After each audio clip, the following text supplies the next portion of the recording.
Hello, everyone. It's me again. I'm Alan. And today I'll continue with our guest speaker, Richard. And Richard is a year two student in Stanford University, and he's studying computer science. In this video, Richard is going to share about his life, his how the living there in the US, especially during the COVID period. So, hi, Richard. Hello. Hello. Hi. I saw that you're now in your dormitory, or is that your home? Oh no, this is the dormitory. This dormitory. So you're living alone in the same like in a No, I'm actually studio style flat. no, not really. It's a dorm kind of plan. So basically, there's like maybe 100 students in this building, and we all Mm. share like there's like a few common showers, a few common bathrooms, and that's how we share it. And I live with Mm. two other roommates in this room, so yeah, it is quite lively and it does get crowded sometimes. But How big is the room? it's How big is the room? the room isn't huge. It's about it's definitely bigger than like a Hong Kong sized bedroom, I'd say. But it is for three people, so you are sharing the space. And I'd say it's about the size of think like a living room in Hong Kong, I'd say. Like an apartment living room. Wow. That's actually quite huge. And who Maybe like smaller, maybe smaller. what kind of roommates do you have? Or in general, the roommates here in your dormitory, are they Mhm. mostly Asians, or are they actually mixed with different countries? Um I'd say it's quite diverse.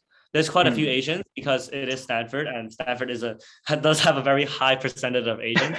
But the majority of people here are like Americans, the domestic Mm. students, and there's very few Mm. international students, I'd say, and Mm. that's the kind of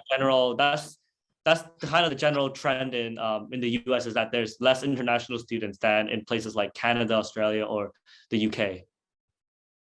Mm. Okay. So during this COVID period, especially in the first part of the year, in the video you mentioned that from last year September until December you were staying in Vancouver, Yeah. right? So at that time you mainly learned from the online materials or recorded lectures. Do you think this affects your learning outcome or the learning effectiveness, like Um, significantly? I'd say a little bit, but probably not significantly Mm. because COVID happened around last March, right? And I know last March the university was struggling. I've heard that they were struggling to maintain the quality of classes online. But I'd say in September they really woken up and they really figured Mm. out a really good way of teaching online. So they very quickly implemented like new platforms, new technologies where it was like we still kind of had the social aspect. We had Q&As in class. It was like a Zoom webinar. So there's like you Mm. can still ask questions and the professor will check on them and answer them throughout the lecture. And also everything's recorded. So if you're in a different time zone, you can still watch it. But of course, watching it live is still better because then you can participate in these question and Mm. answer sessions. And another thing that happened was that you're no longer bounded by the size of lecture halls. So basically, at one point we had 600 students taking a class, and Wow. yeah, 600 students in a room. yeah, or like in a Zoom room, yeah. And how did you make friends? It was a bit harder. So I made some friends with the Stanford people in Vancouver. I reached out to them, and we were able to meet up once or Oh, twice. But also, it's just people that I've taken classes with, and most people, especially because we were first year, we didn't really know anyone, and everyone is right, starting online. We kind right. of just messaged each other either on Zoom or like on Instagram, and we just message each other. We would like set up a Zoom call. We do work together, and that's kind of how I met some of my first friends here at Stanford.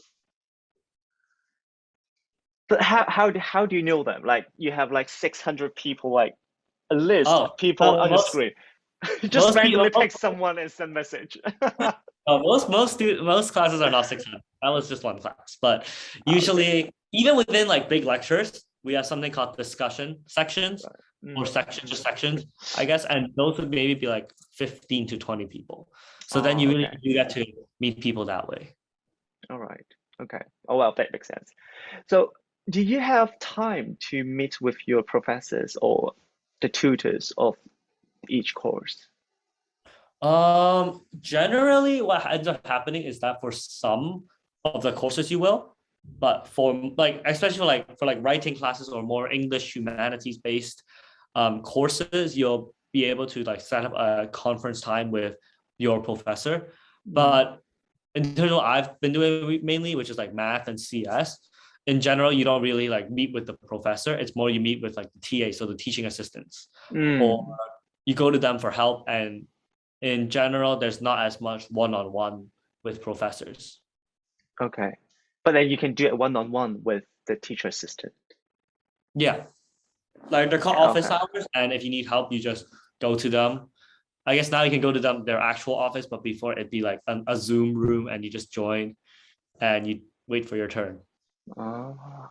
Okay.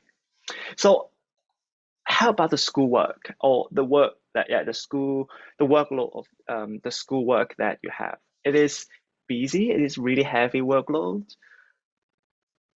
Actually, like because I'm taking like because the classes I've taken so far are mainly CS and yeah, mainly CS math. It's it comes and goes. So basically what happens is that there every week we have like Mm, you have a problem set. So we have a few like problems we have to work through, and that usually takes up maybe 7 hours a week, I'd say. So quite a bit of time is spent doing that, doing those problem sets. And that those assignments, those weekly assignments are basically, the main work that we have to do. mm. So around 7 hours of work for this. Okay. Well, then actually the working hour is not that long. Um, Not really. Basically, the way we calculate it is that you on average will have 45 hours of work per week. Mm. And so, but that includes like going to lectures and discussion sections and everything. Okay. But there's still but when you add on stuff like, your clubs and societies, when you add on stuff like going to socials or like, just hang out with your friends, it Mm. does add on to quite a bit and it does get really busy. So during this COVID period, all your assessments, exams, I believe, will be conducted in like conducted online. So, Mm. and you mentioned that the open book assessment, open book exam. Do you think the open book exam or assessment less stressful, or more difficult to get high grades? From my Well, experience, sorry, the reason I ask this question because I think of the way is, well, if this is an open book exam, that means you can actually do research for the questions to answer the questions, right? So I believe that questions might be a bit more difficult, or even if the question is easy, it might be difficult to get high grades. I don't know.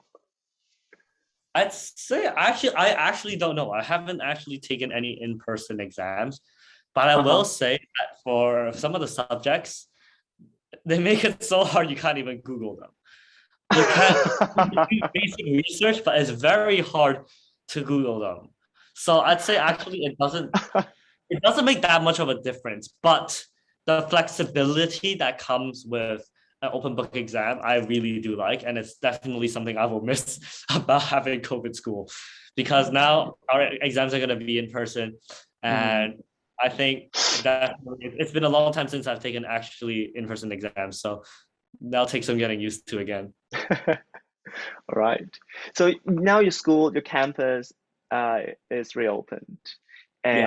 and are they like is it fully reopened already? Like all the courses, all the programs, assessment will be conducted in the school now. Yeah. Are there still any limitation? There aren't really that many limitations. I think lectures are still recorded, but they've always been recorded here. Like the big lectures at Stanford have always been recorded even before COVID, and so Oh, they're just continuing this now.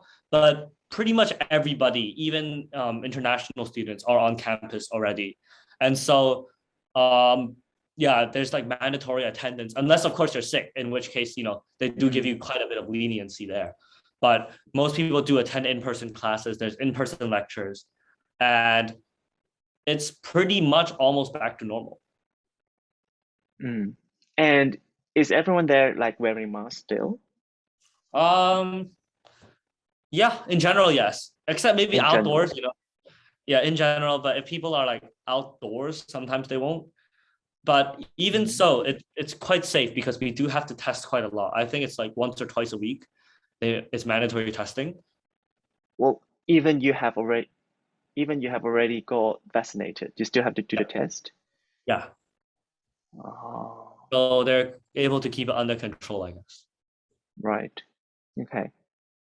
It's like curiously, are the cases confirmed cases still there, like Yeah. in There's the a area? few, but in Stanford last week there were 25 in the whole week, 25 in the whole week.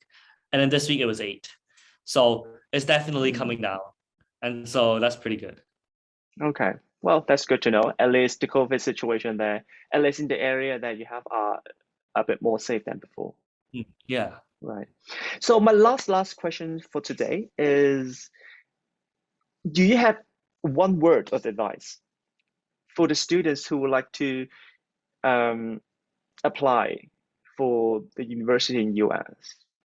And this is gonna sound really weird, but word of advice is buy a rice cooker because Rice cooker.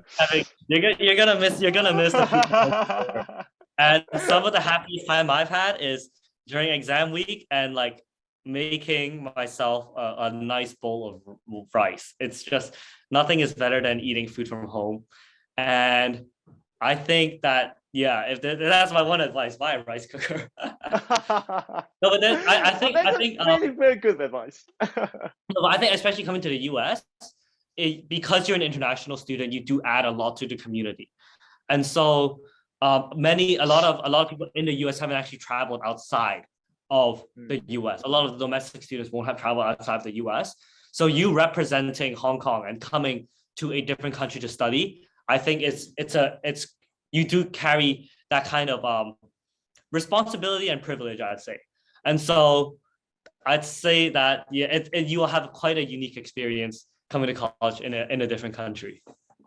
Yeah. And I really like that. I really like the rice cooker. When you have a rice cooker, you can actually share.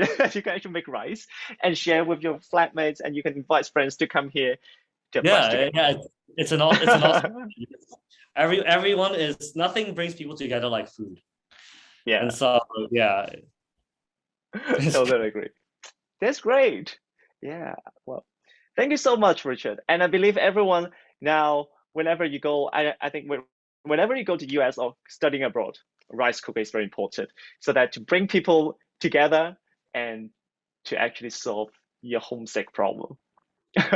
So thank you so much, Richard, and thank you so thank much you, for your great sharing today. I really love it. Thank you so much, everyone. Thank you, Richard. Bye thank you, bye. bye.